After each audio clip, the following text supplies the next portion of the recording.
La relación entre el agua y los enclaves patrimoniales es muy estrecha, pero en Palencia adquiere un cariz especial.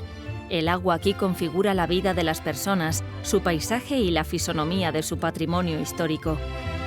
En mi recorrido por lugares emblemáticos y a veces olvidados de Castilla y León, viajo por Palencia para visitar lo que queda de una obra hidráulica ambiciosa, creada en el siglo XVIII para mejorar la vida de la provincia y de la región, el Canal de Castilla. Antes visitaré otros lugares significativos del patrimonio que me ayuden a conocer mejor la memoria sentimental de esta provincia.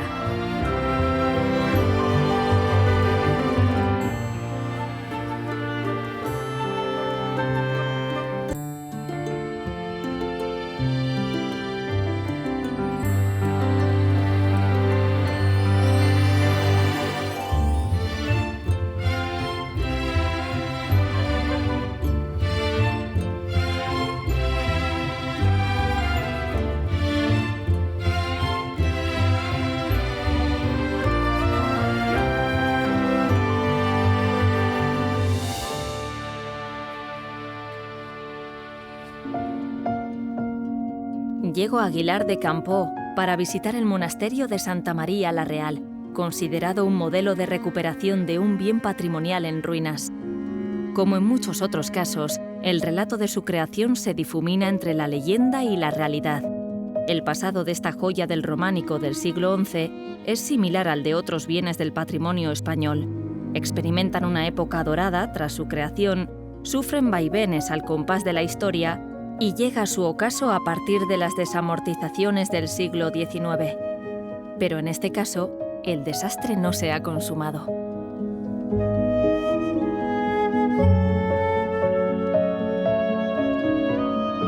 A finales de los años 70 del siglo XX, Santa María la Real comienza a restaurarse gracias a que algunas personas se movilizan para evitar su desaparición. Desde entonces, este monasterio ha sabido adaptarse al tiempo actual para permanecer vivo, dando todo el sentido a la máxima de Unamuno de que hasta una ruina puede ser una esperanza. De todo ello va a hablarme el historiador del arte César del Valle, de la Fundación Santa María la Real.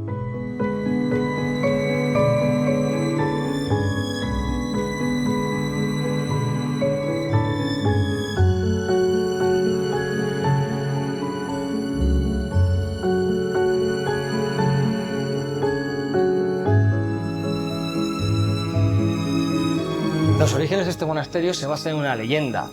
En este caso nos lleva al año 822. Cuenta cómo aquí hay un caballero que se llama Alpidio, pues que estaba haciendo lo que le gustaba, ¿no? Que era cazar. Ve dos cuevas, entra dentro y encuentra un tesoro no económico, sino que encuentra reliquias. Asombrado va a llamar a su hermano, abad de un monasterio que se llama Opila. Llega hasta aquí y le dice que ha hecho un hallazgo divino y que tiene que montar un monasterio. Por el hallazgo sin duda, pero también por razones funcionales. La primera, la gran peña, fundamental, y la segunda, el agua. Aquí en Aguilar somos famosos fundamentalmente por tres razones. De más modernas a más antiguas, diríamos que son, en este caso, las galletas, el románico y el viento del norte. Por lo tanto, la peña es muy importante para librarnos de este viento, pero luego es fundamental porque va a dar todos los usos a este monasterio. Les sirve para llevar cauce de agua por todo el monasterio e incluso para mover un molino. Aquí en Aguilar es importante las galletas porque tienen todos los sistemas de producción, todos los elementos que utilizan las galletas, todas las materias primas muy cerca. El trigo, la fuerza del agua, como en este monasterio. También tienen la grasa animal. Pues el agua para el monasterio era esto, y este era un lugar fundamental. Pero bueno, esto es la leyenda. Los orígenes nos lleva al año 1000, cuando aquí hay un pequeño monasterio para 4 o 5 monjes vinculados a la nobleza de Aguilar, a la nobleza local. La fecha fundamental es el año 1169, el momento en que va a llegar la orden de los premostratenses a este monasterio. Una orden un poco desconocida a día de hoy porque solo conserva 2 monasterios en España hoy en día, pero que en la Edad Media sí que es muy relevante. Artísticamente estamos en un periodo que va evolucionando, un periodo que va desde el románico hacia el gótico.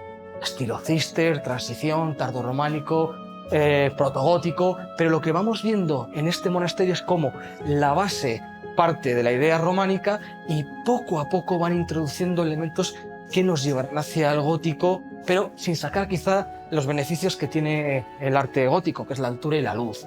Bueno, siglo XIII es el momento de mayor esplendor de este monasterio y a partir de aquí Santa María la Real será un centro de muchísima relevancia para el entorno, para la comarca.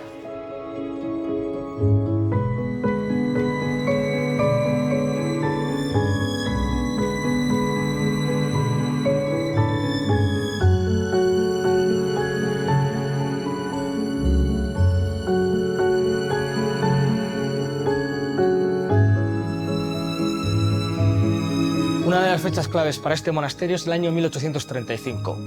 Se produce la famosa desamortización de Mendizábal. Los monjes son expulsados y el monasterio se comienza a abandonar. Van a pasar todo tipo de peripecias.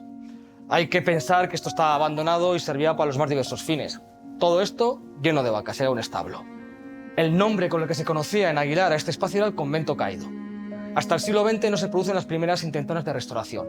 Quizá la primera se lleva a cabo en los años 50 y los años 60.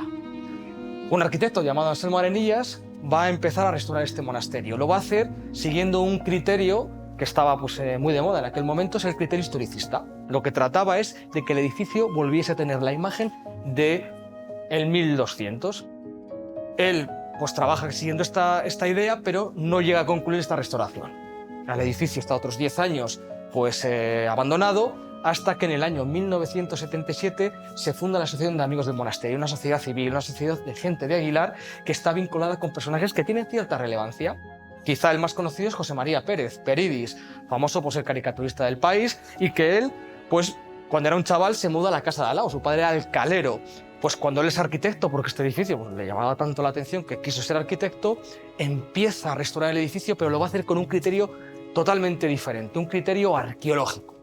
Lo que está buscando es que la gente pueda conocer cuál es la parte histórica del edificio y cuál es la parte moderna. Podríamos decir que la finalización de la restauración de este monasterio se lleva a cabo en el año 1988, cuando el edificio gana el premio Europa Nostra, es uno de los premios más importantes para la restauración arquitectónica. A partir de entonces, el edificio va a ser utilizado como un instituto de educación secundaria, va a ser la sede de la UNED, la sede de la Escuela de Idiomas y también la sede de la Asociación de Amigos del Monasterio. Esta sociedad civil que había trabajado por restaurar el edificio se convierte en la Fundación Santa María la Real, que es una entidad que a día de hoy se dedica a generar desarrollo a través del patrimonio, bien sea cultural, bien sea social o bien sea natural.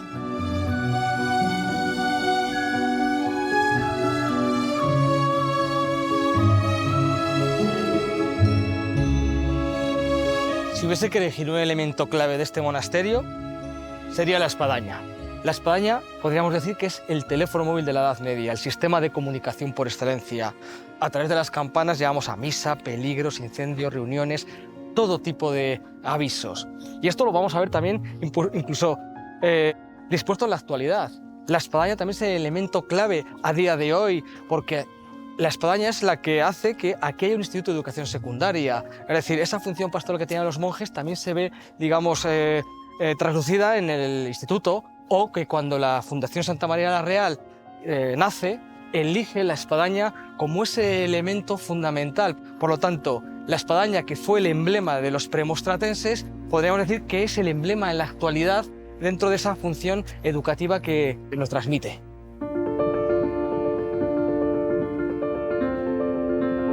El significado de los lugares no descansa solo en las piedras que nutren al inmueble, sino que lo configuran las personas, las historias, las vivencias y todo aquello que le ha dado sentido. Santa María la Real es un ejemplo vivo de todo ello. En esta constelación de arte, patrimonio y naturaleza llamada Castilla y León, me encuentro con obras increíblemente valiosas que por diferentes razones han sucumbido al paso del tiempo. Con su desaparición no solo se pierde un pedazo de cultura, una joya artística o un fragmento de nuestra memoria compartida, también se niega una parte de lo que somos, de lo que hemos recibido como herencia común.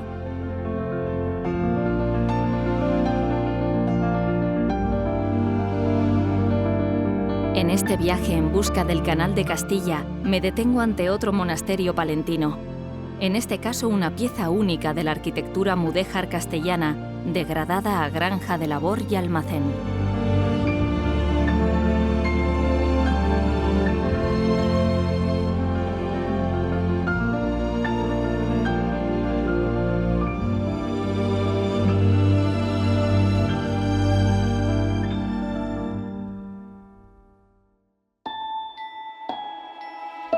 No puedo pasar junto a la villa romana La Olmeda sin detenerme para contemplar parte de un periodo crucial de la historia de Palencia.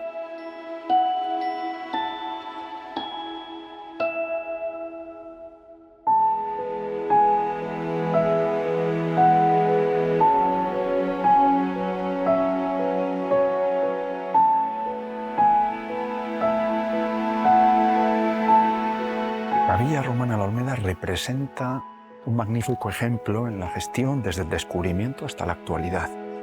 En los inicios, siempre muy duros, don Javier Cortes desempeñó un papel fundamental. Él era el propietario de estos terrenos y durante unas faenas agropecuarias localizaron los primeros indicios del palacio.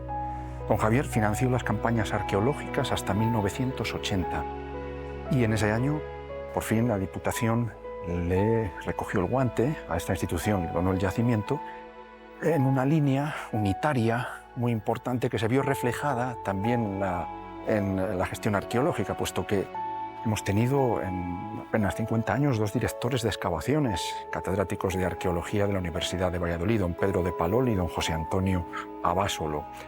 Gracias a ellos, a los musivarios que han estado trabajando aquí, la Olmeda fue declarada bien de interés cultural en 1996, reconociendo su importancia. Y en el día de hoy representa un foco, diríamos, de irradiación de cultura romana, que no es ni mucho menos algo muerto, sino que es una herencia que seguimos manteniendo. Esta villa presenta un contexto claramente rural, en una zona bañada por el río Carrión. Estamos en el valle de este río que cruza de norte a sur la provincia. El paisaje y los recursos naturales serían fundamentales para asentarse.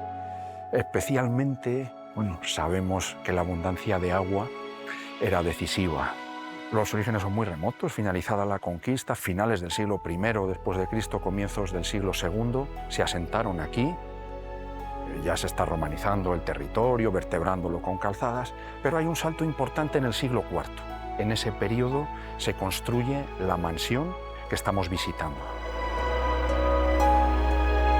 Preservando este bien in situ, podemos valorar lo que es la cultura, que como vemos es algo muy vivo, que vive en nuestra lengua, que procede del latín, que vive en las costumbres, en la religión. Los romanos finalmente abrazan la religión cristiana y en muchas otras cosas, como digo, que realmente, si nos ponemos a pensar, forman parte de la vida diaria. Luis Ángel Arribas es una de las personas que forman parte del cuerpo de especialistas de primer nivel internacional con el que cuenta Castilla y León en materia de patrimonio. Personas involucradas y sabias que además aman su trabajo y se identifican con la tarea de proteger y divulgar la cultura heredada, la memoria sentimental de la región. La Olmeda y la riqueza que veo a mi paso me recuerda que la presencia romana, transformadora, profunda y fértil, cambió el mundo y marcó el futuro de lo que luego sería España. La hegemonía romana fue solapada aquí por la de los visigodos, que permanecieron 300 años hasta la invasión musulmana en el siglo VIII. La huella visigótica subsiste también a lo largo y ancho de Castilla y León.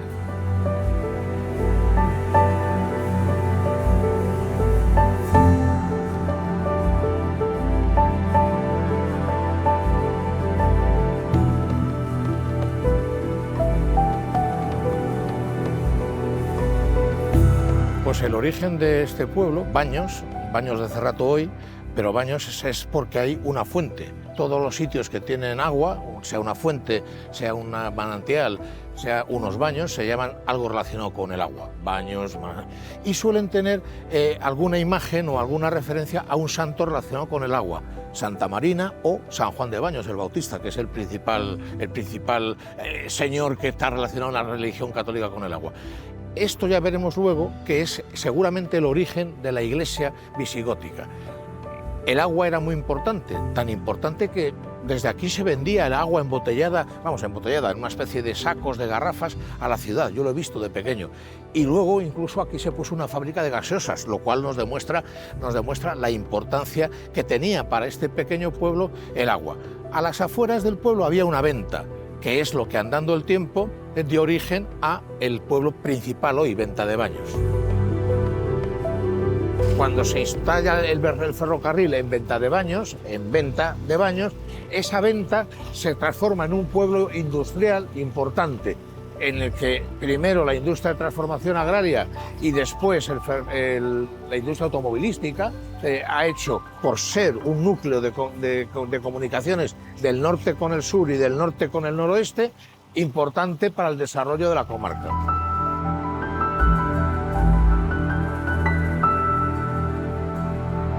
Esta iglesia es una iglesia visigótica de las más importantes de España. Se declaró monumento en 1897, de los primeros monumentos de España. Se restauró en 1904, que es cuando se puso esa espadaña que antes no tenía. Pero en origen tampoco era así. En la cabecera tenía 3 capillas que sobresalían como si fuesen un tridente. Es visigoda. Lo vemos en el arco de herradura de la puerta. Es uno de los modelos del arte visigodo, la arquitectura con herradura y con la talla de los capiteles y de las impostas a bisel, es decir, no sobresale de una línea plana. Tiene una decoración magistral, perfectamente conservada, desde el año 661, que es el año en el que se construyó. Hoy la iglesia es visitada por mucha gente y es uno de los principales monumentos de la zona.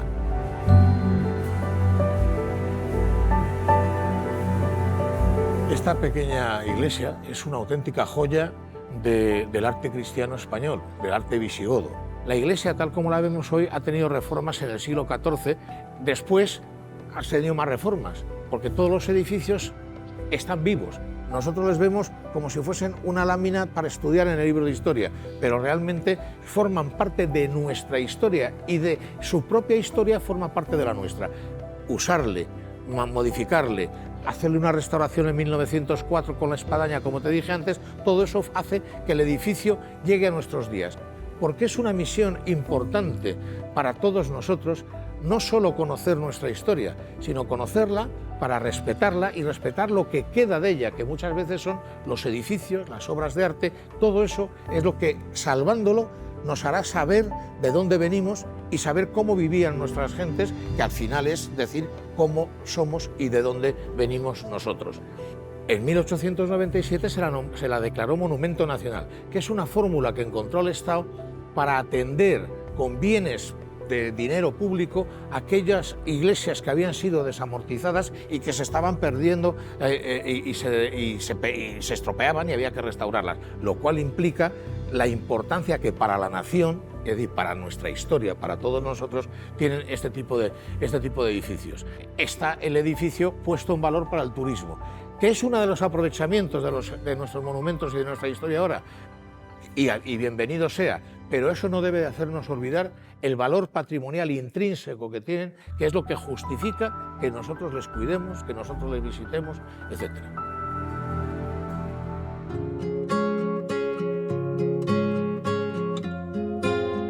Conocer la historia para respetarla y respetar lo que queda de ella. Esta frase de Rafael Martínez resume mi encuentro con él. Una verdadera clase magistral para entender por qué hemos de proteger nuestro patrimonio y divulgarlo. Desde la fuente de Baños de Cerrato, sigo la pista del agua en mi búsqueda del alma de Castilla y León a través de sus tesoros y piedras. Y así llego al Canal de Castilla a su paso por la localidad de Fromista.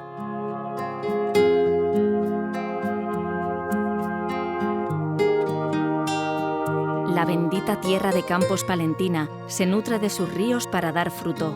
Agua y grano son importantes aquí. Esta obra de ingeniería del siglo XVIII nació precisamente como parte de un proyecto para potenciar la economía española, facilitando la distribución del cereal castellano. Vivió su época de esplendor en el siglo XIX, pero la creación de una línea ferroviaria, con un trazado casi paralelo al del canal, debilitó su utilidad como vía de transporte y comunicación y propició su decadencia. Nunca se completó toda la obra proyectada. Hoy su principal uso es el regadío, aunque también empieza a ser importante su uso turístico.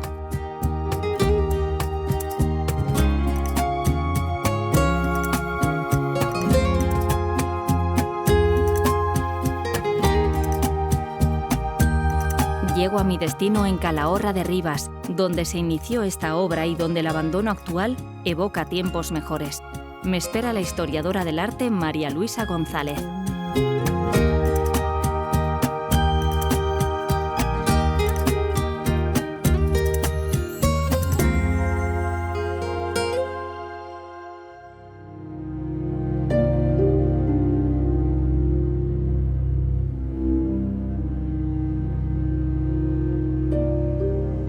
Bueno, nos encontramos ante la mayor obra de ingeniería hidráulica del siglo XVIII, de esa España ilustrada que tanto nos ha aportado.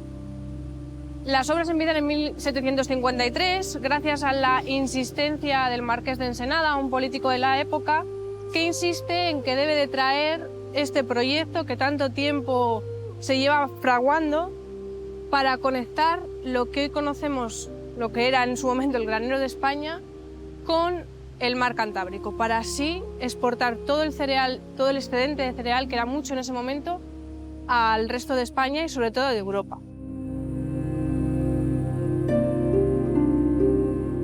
Nos encontramos en un punto clave para el Canal de Castilla, pues es aquí donde empiezan las obras de construcción y donde se va a separar uno de los ramales. El Canal de Castilla se compone de 3 ramales, norte, sur y campos, y aquí va a acabar el norte y va a empezar el campos. Otro de los hechos importantes que sucede aquí en Calahorra es que se juntan las aguas del río Carrión y el río Pisuerga, como así lo hace constar el monolito que tenemos hoy aquí, erigido en nombre del rey del momento.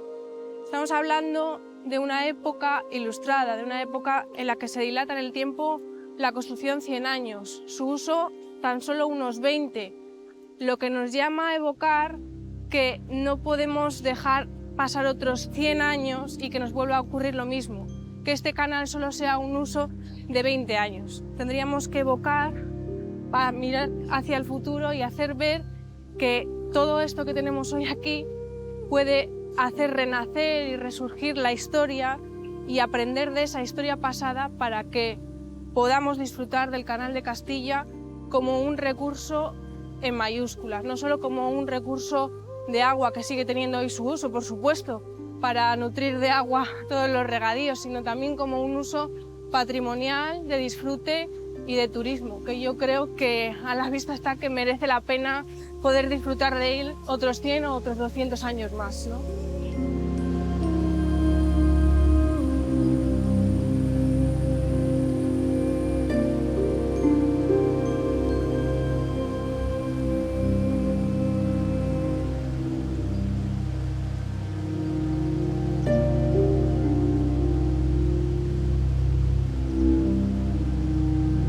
En cuanto al tramado artístico de esta zona, sobre todo de todo el canal, no se puede hablar de una unidad de estilo ni cosas muy artísticas, por así decirlo, ya que estamos hablando de 2 tipos de construcciones. Las puramente hidráulicas, puentes, compuertas, retenciones, acueductos en algunos casos, o las que son edificaciones anejas, que aquí podemos hablar un poquito de patrimonio industrial.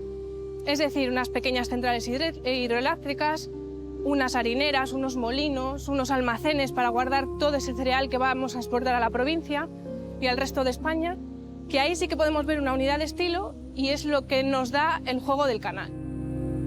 El funcionamiento es muy sencillito, las compuertas a día de hoy, gracias a una pequeña inversión hace unos 20 o 30 años, funcionan perfectamente, aunque están en desuso.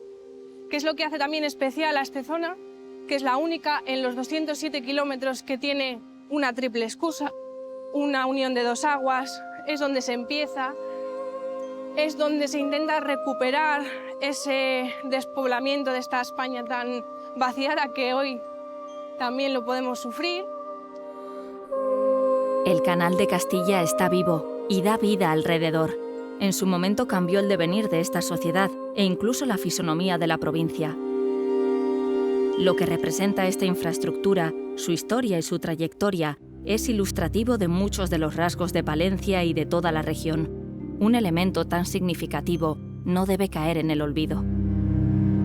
La iglesia de San Juan Bautista, la villa romana La Olmeda y el monasterio de Santa María la Real son joyas del patrimonio que debemos a la visión privilegiada y la generosidad de personas como Javier Cortés Álvarez de Miranda y José María Pérez Peridis.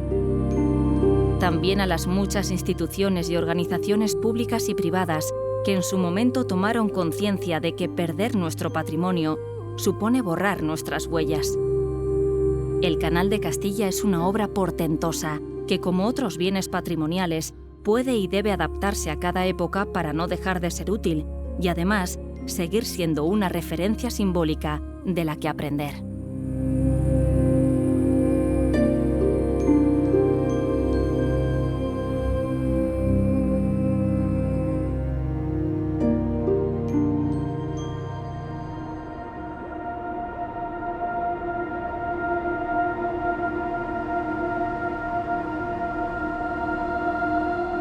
No, no es el tiempo.